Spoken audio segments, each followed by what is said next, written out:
لوگوں کو کہتے ہیں کہ ہم اللہ کو تلاش کرنے نکلے ہیں اپنے عقل کی بنا پہ، لیکن یہ اللہ کا انکار کرنے نکلے ہوئے۔ اللہ اللہ اللہ اللہ اللہ اللہ۔ ہمارا علم، ہمارا مشاہدہ، ہماری ایجادات، ہماری تخلیقات، ہماری تمام کی تمام پوری کائنات بھی جمع ہو جائے، اس کا تمام علم جمع کر لیا جائے، اللہ کے علم ذاتی کے سامنے قطرے کی بھی حیثیت نہیں ہے۔ اللہ اللہ اللہ اللہ اللہ اللہ۔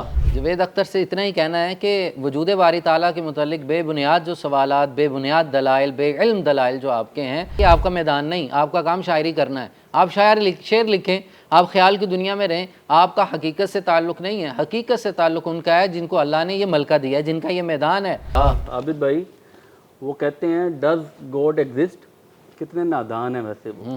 اللہ اللہ اللہ اللہ اللہ اللہ۔ ویورز، میرا نام بلال احمد ہے اور آپ دیکھ رہے ہیں 24 ڈیجیٹل۔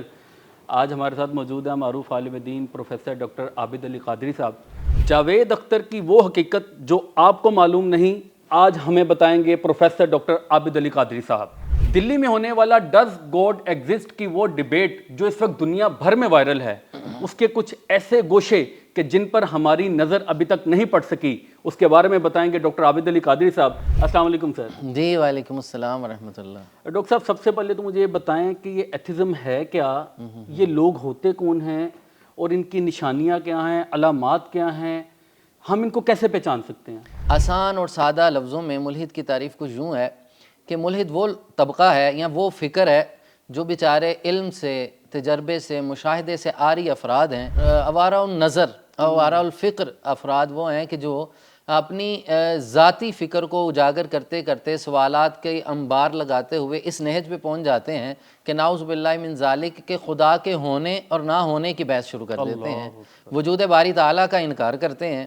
اور ان کا ملحدین کا جو مین مطمع نظر جو ہے، ظاہراً تو اللہ کے وجود کو تلاش کرنا تھا، لیکن اب ان کا مطمع نظر اللہ کے وجود کا انکار کرنا ہے۔ اللہ اکبر، یعنی یہ بھٹک گئے، بھٹک چکے ہیں، تلاش کرتے کرتے بھٹک گئے۔ جی۔ لوگوں کو کہتے ہیں کہ ہم اللہ کو تلاش کرنے نکلے ہیں اپنے عقل کی بنا پہ، لیکن یہ اللہ کا انکار کرنے نکلے ہوئے ہیں۔ ان کے دلائل، ان کے تمام تک فکر، سوچ، خیال، یہ منکرین خدا میں شامل ہیں۔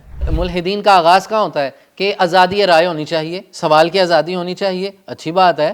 اگر آپ کا سوال معیاری ہے تو اس سوال کا جواب بھی موجود ہے۔ کون سا ایسا سوال ہے جو قرآن نے آپ کو جواب نہیں دیا؟ اللہ اکبر، یعنی کہ تمام علوم تو قرآن پاک میں موجود ہیں۔ قیامت تک کے آنے والا کوئی بھی مسئلہ ہے اس کا جواب قرآن و حدیث سے لیا جا سکتا ہے۔ آگے چل کے یہ اپنی فکر کو تقویت دینے کے لیے سائنسی علوم کا سہارا لیتے ہیں، اور انہوں نے خود ساختہ ایک قانون بنا رکھا ہے کہ مذہب سائنس کی ترقی میں سب سے بڑی رکاوٹ ہے، جبکہ ایسا تو نہیں ہے۔ ایسا میرا خیال موجود اسلام اس دنیا میں سب سے بڑا مذہب الحمدللہ جو سائنس کو، ٹیکنالوجی کو سپورٹ کرتا ہے۔ جی وہ کہتا ہے کہ سائنسی تحقیقات ہوں، ہمارے اسلام میں ہی کئی ایسے اللہ کے ولی گزرے ہیں جنہوں نے کئی ایجادات کی ہیں۔ ہم سائنس کو سپورٹ کرنے والے ہیں، اور یہ ہم ہی کو سائنس کے سامنے کھڑا کر رہے ہیں۔ یوں سمجھیے کہ سائنس دین اسلام، شریعت اسلامیہ، قرآن و سنت کی ایک برانچ کا نام ہے۔ واہ واہ واہ واہ واہ، آپ نے تو کوزے میں دریا بند کر دیا۔ اب وہ ایک برانچ کو آپ پورے کا پورا اسلام بھی نہیں کہہ سکتے، اور اس برانچ کو آپ اس اسلام سے جدا بھی نہیں کہہ سکتے، لیکن یہ ان کا طریقہ واردات ہے، یہ ان کا ایک سٹائل ہے۔ عوام الناس اور کم پڑھے لکھے لوگوں کو یا نئی نسل کو اپنی طرف مائل کرنے کے لیے دیکھیں سائنس نے یہ ایجاد کیا، یہ ایجاد کیا، یہ ایجادات سائنس کی ہیں، اور مذہب اس کے خلاف ہے۔ آپ بلیو کریں ویورز، میں بھی جاوید اختر کے گیت اور نغمے تو نہ جانے شاید ہی کوئی کان ہوں گے جنہوں نے نہ سنے ہوں، میں بھی ان کو اس ڈیبیٹ کے بعد پہچان پایا ہوں کہ یہ تو ملحد ہیں یا ایتھزم سے تعلق رکھتے ہیں، اور یہ میرے لیے بڑا سرپرائزنگ تھا۔ میں ان کو بہت بڑا ادیب اور مفکر اور بہت زیادہ فلسفی سمجھتا تھا، لیکن جب میں نے ان کے وہ خیالات سنے تو میں بہت زیادہ شاکڈ ہوا۔ اب ہمیں کیسے پتہ چلے کہ یار یہ تو ایتھزم سے تعلق رکھتا ہے، ان کی کوئی بڑی موٹی نشانیاں؟ حدیث پاک میں آتا ہے، آقا کریم صلی اللہ علیہ وسلم نے ارشاد فرمایا، مشکات المصابیح کے اندر حدیث پاک ہے، حضرت ابو ہریرہ راوی ہیں، کہ انسان پہلے سوال کرتا ہے کہ اس کو کس نے پیدا کیا، اس کو کس نے پیدا کیا۔ یہ سوال کرتے کرتے بندہ اس نہج پہ پہنچتا ہے کہ نعوذ باللہ اللہ کو کس نے پیدا کیا، تو میرے آقا نے فرمایا فوراً اللہ کی پناہ مانگو۔ جی حدیث پاک میں موجود ہے، یہ حدیث پاک میں موجود ہے۔ پھر میرے آقا کریم صلی اللہ علیہ وسلم نے دوسرے مقام پہ فرمایا شیطان انسان کو ورگلاتا ہے۔ اگر ہم یہ جاننا چاہتے ہیں کہ آسمان کب اور کیسے وجود میں آیا، زمین کیسے وجود میں آئی، یہ چاند ستارے نظام شمسی، تو جب ہم دیکھتے ہیں، بلکہ اللہ پاک کا حکم ہے کہ میری نشانیاں تلاش کرو، جی جی تو جب ہم اللہ کی یہ قدرت دیکھتے ہیں تو دل میں ایک اللہ پاک کے بارے میں محبت، پیار کہ یار دیکھو رب نے یہ بھی پیدا فرمایا، یہ بھی پیدا فرمایا، تو اس میں کوئی بری بات تو نہیں ہے؟ جی، سوال میں بری بات نہیں ہے، اللہ کی صفات کے متعلق تلاش کرنا، سوال کرنا بری بات نہیں ہے، لیکن آپ صلی اللہ علیہ وسلم نے اللہ کی ذات کے بارے میں منع فرمایا، اس میں بڑی حکمتیں ہیں۔ کیوں منع فرمایا؟ فرمایا فوراً یہ ویورز، یہی وہ پوائنٹ ہے جس کو جاوید اختر صاحب نے بیس بنایا تھا، جی جی یہی وہ پوائنٹ ہے۔ وہ کہتے ہیں کیوں نہیں پوچھنا، جی جی رب کی ذات کے بارے میں کیوں نہ پوچھیں، اللہ کے بارے میں کیوں نہ پوچھیں، یہ ان کا پوائنٹ تھا۔ میں چاہوں گا اس پر آپ خصوصی طور پر روشنی ڈالیں۔ یوں سمجھیے ایک پرائمری کلاس کا بچہ پی ایچ ڈی لیول کے اسکالر سے بڑے سوال کرنے لگ پڑے تو وہ اسکالر یا پروفیسر اسے کیا کہے گا؟ بیٹا ابھی چلنا سیکھو۔ ہمارا علم، ہمارا مشاہدہ، ہماری ایجادات، ہماری تخلیقات، ہماری تمام کی تمام پوری کائنات بھی جمع ہو جائے، اس کا تمام علم جمع کر لیا جائے، اللہ کے علم ذاتی کے سامنے قطرے کی بھی حیثیت نہیں ہے، اور ہم اللہ کے علم ذاتی کا احاطہ نہیں کر سکتے تو اللہ کی ذات کا احاطہ کیسے کریں گے؟ تو اللہ کی ذات تک پہنچنا ناممکن ہے۔ یہ تو ہمارا سفر آقا کریم صلی اللہ علیہ وسلم نے آسان کر دیا، وگرنہ ہم بھی بہک جاتے، اس ذات کی طرف چلتے، وجود باری تعالیٰ کی طرف ہمارے بھی سوالات ہوتے، لیکن آپ صلی اللہ علیہ وسلم نے آخری سیڑھی تک ہمیں پہنچا دی اور بچا دی، بس ادھر تک رہنا ہے۔ فل سٹاپ لگانے کی حکمت کیا ہے کہ کیا حکمت کیا ہے؟ حکمت یہ ہے کہ وہ ناممکن چیز ہے، تمہارے بس کی بات نہیں ہے۔ عوام پہ، مخلوقات پہ، انسانوں پہ، جنات پہ اللہ کے مظاہر تو ظاہر ہو سکتے ہیں، حقیقت کوئی نہیں پہنچ سکتا۔ تو لہٰذا یہ جو پھنسانے کے طریقے ہیں، یعنی جاوید اختر کو کہہ رہے ہیں آپ؟ جی جی، یہ ان لوگوں کے پھنسانے کے آپ طریقے کیمرے میں دیکھیں، وہ آپ کو دیکھ رہے ہوں گے۔ جی، یہ ان لوگوں کے پھنسانے کے طریقے کیسے ہیں میں اس پہ عرض کرتا ہوں۔ 4 قسم کے لوگ ہوتے ہیں ملحدین میں۔ سب سے پہلے ملحدین میں بھی اقسام ہے؟ جی، ان میں بھی ایک اقسام ہے۔ نمبر 1، ہمیں بچنا ہے، ہماری قوم کو بچنا ہے، تعلیمی اداروں میں پڑھنے والے میرے بچے بچیاں، یہ انہوں نے اپنا دامن بچانا ہے ایسے لوگوں سے۔ بڑے پولائٹ ہو کے آپ کے سامنے آئیں گے، لیکن ان کے پاس سودا صرف زہر کا ہے، اللہ، ان کے پاس کوئی مٹھاس نہیں، کوئی اخلاقیات نہیں ہے، یہ نام ایتھکس کا لیتے ہیں اور دور تک ان کا ایتھکس سے تعلق نہیں ہے۔ یہ کیسی اخلاقیات ہے کہ آپ رب کی ذات کے بارے میں تنقید کر رہے ہیں؟ پہلا درجہ ان کا یہ ہوتا ہے، یہ وہ لوگ ہیں جو اپنے متعصب قسم کے لوگ ہوتے ہیں کہ ماننا ہی نہیں ہے کسی کو۔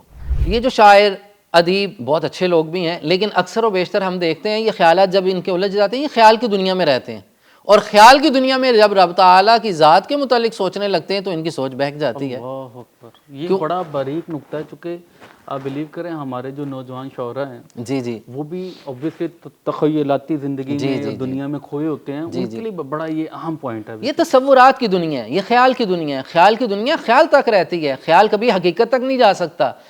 خیال وہ حقیقت تک جاتا ہے جس کی بنیاد پکی ہوتی ہے، جو عقل تحت الوحی ہوتی ہے وہ کامل ہوتی ہے۔ دوسرا طبقہ اس کے اندر ایسا ہوتا ہے کہ جو اپنے علم کا اظہار چاہتے ہیں، وہ کہتے ہیں جو میں نے کہہ دیا وہی عرف آخر ہے۔ تیسرا طبقہ ان میں ایسا ہوتا ہے جو فسادی قسم کے ہوتے ہیں، اچھا، جنہوں نے معاشرے میں یہ جن کی آپ بات بار بار کر رہے ہیں، ان کا کام صرف فساد پھیلانا ہے۔ چوتھی قسم کون سی ان کی؟ 3 ہوگی۔ جی، چوتھی قسم کے وہ لوگ ہیں کہ جنہوں نے اپنے خیالات اور تصورات تلاش کے لیے نکلتے ہیں، وہ اپنے خیال کی بنا پہ وہ نتیجہ اخذ کرنا چاہتے ہیں۔ اچھا ڈاکٹر صاحب، اس ڈیبیٹ میں نے غور کیا کہ جاوید اختر ایک پوائنٹ پر بہت زیادہ ایمفسائز کر رہا تھا۔ وہ کہہ رہا تھا کہ بھائی دیکھیں، اگر آپ کے اللہ پاک، آپ کے خدا بہت زیادہ رحیم ہے، رحمان ہے، تو غزہ کے بچوں پر جو ظلم ہو رہا تھا وہ کیوں نہیں روکے؟ جی جی، اس بارے میں کیا کہتے ہیں آپ نے کبھی باغبان کو دیکھا ہے؟ باغ کے اندر وہ ہر وقت تراش خراش کرتا ہوتا ہے۔ کبھی پھول سے پوچھئے گا یہ کتنا ظالم ہے، تمہارے ساتھ ظلم نہیں کر رہا، کینچی چلا رہا ہے تمہارے اوپر؟ لیکن پھول آپ کو جواب دے گا یہی تو میرا پاسبان ہے، یہ میرا محافظ ہے۔ اس سے کہوں وہ کہ ایسا محافظ ہے، دیکھنے میں تو یہ تراش خراش کاٹ رہا ہے تمہیں، کہتا ہے وہ کاٹ نہیں رہا، مجھے مہذب بنا رہا ہے۔ جو نقصان دہ جڑی بوٹیاں آ رہی ہیں جو میرے دامن کو وہ نقصان دے سکتی تھیں، اس کو ساتھ ساتھ کاٹتا چلا جا رہا ہے۔ اللہ کی ذات حکیم کائنات ہے، واللہ عزیز حکیم، وہ غالب بھی ہے اور حکمت والا بھی ہے۔ یعنی کہ اللہ پاک رحیم بھی ہے، رحمان بھی ہے اور حکیم بھی ہے۔ حکیم اللہ کی حکمت تم نہیں سمجھ سکتے بھائی، تمہارا یہ مکھی کے لیفٹ پر جتنا بھی دماغ نہیں ہے، تمہارے ذہن میں رب کی حکمت کہاں سے آئے گی؟ جی جی جی جی، ایسے ہے جی؟ جی جی تو جب اللہ کی حکمت ہم ان ناقص ذہنوں میں نہیں آ سکتی تو ہم کیسے ان پر اعتراض کر سکتے ہیں؟ جی جی یہ جاوید اختر کہہ رہے تھے جی دیکھیں، اگر اب تو سائنس کا ریولیوشن ہمیں سب کچھ سکھا جاتی ہے، تو اب ہمیں خدا کی کیا ضرورت ہے؟ یہ کیا ان کا، یہ کیا، یہ جو پورا فلسفہ ہے نا اس چیز پہ ہے کہ انسان خود سے ہے، خود پیدا ہوا خود ہی مر جائے گا۔ اس کی موت بھی ایک اپنے وقت پہ آنی ہے, کوئی نہ کوئی اس کی ریزن بنے گی, بندہ مر جائے گا. باطن کا تعلق اللہ کے زیادہ قرب میں ہے, جسم سے زیادہ روح اللہ کے قریب ہے نا جی. تو لہٰذا یہ کائنات اسباب سے ہے. اب کہتے جی مادے سے پیدا ہوا انسان ہے, یہ بھی ان کا ایک پوائنٹ ہے, میٹر سے آیا تھا. میٹر سے آیا. آپ مجھے بتائیں کسی میٹر کو رکھ دیں, اسے آپ اس سے کوئی بھی شیپ دے دیں, کوئی بھی چیز ایجاد کر لیں, انسان خود بنا سکتا ہے نا. جی آج سائنسی علوم سے ہم اتنی اوج پہ آ چکے ہیں, ترقی ہو چکی, کچھ بھی بنایا جا سکتا ہے. اب مجھے بتائیں ایک مادہ سے آپ نکال کے کوئی تخلیق بنا لیں, لیکن اس کے اندر محبت پدری پیدا کر کے دکھائیں, ماں کی ممتا پیدا کر کے دکھائیں, بھائی کی شفقت پیدا کر کے دکھائیں, اس کے اندر باپ کی محبت اور احسار پیدا کر کے دکھائیں, اس کے اندر معاشرے کے لیے احسار اور خیرات اور چیریٹی کا جذبہ پیدا کر کے دکھائیں. یہ کون کرتا ہے؟ یہ میرا رب کرتا ہے. اللہ قید سے پاک ہے, زمان سے پاک ہے. کبھی ہمیں یہ کہا جاتا ہے جب کچھ بھی نہیں تھا تو اللہ کی ذات تھی, تو اللہ کی ذات کب سے ہے؟ یہ لفظ کب اور تب تم جو استعمال کر رہے ہو, جو انہوں نے بھی استعمال کیا ہے, کب اور تب, بھائی جب کب اور تب پیدا ہی نہیں ہوا تو اللہ تو اس وقت بھی موجود ہے. جاوید اختر سے اتنا ہی کہنا ہے کہ وجود باری تعالیٰ کے متعلق بے بنیاد جو سوالات, بے بنیاد دلائل, بے علم دلائل جو آپ کے ہیں کہ وقت سے پہلے کیا تھا, وجود ہے تو نظر کیوں نہیں آتا, اور اللہ کی ذات ہے تو ہم پہ ظلم کیوں ہو رہا ہے, یہ کیسے ہے, وہ کیسے, یہ آپ کا میدان نہیں. آپ کا کام شاعری کرنا ہے. آپ شعر لکھیں, آپ خیال کی دنیا میں رہیں, آپ کا حقیقت سے تعلق نہیں ہے. حقیقت سے تعلق ان کا ہے جن کو اللہ نے یہ ملکہ دیا ہے, جن کا یہ میدان ہے. وہ اہل علم موجود ہیں, علم الکلام کے افراد موجود ہیں, یہ ان کا میدان ہے. اگر آپ کو سمجھ نہیں آتی آپ ان سے جائیں. آپ عوام کو تباہ نہ کیجئے, آپ عوام کے ساتھ, ان کے مستقبل کے ساتھ, ان کے خیالات کے ساتھ, ان کے عقیدے اور عقیدت کے ساتھ مت کھیلیے. آپ اپنا فکر اور خیال ان پہ مت مسلط کیجئے. آپ کا جو کام ہے وہ کیجئے, جو اہل علم کا کام ہے انہیں کرنے دیجئے. ذات باری کے متعلق کبھی فرصت ہو تو اہل علم کی مجلس میں بیٹھیں, پھر آپ کو پتہ چلے گا کہ اللہ کی ذات کیا ہے, اس کی صفات کیا ہے, اور مالک کی شان کیا ہے. اللہ تعالیٰ ہمیں حق سمجھنے کی توفیق عطا فرمائے. آمین آمین. اس کے ساتھ ہی ہمیں اجازت دیجیے. اللہ حافظ.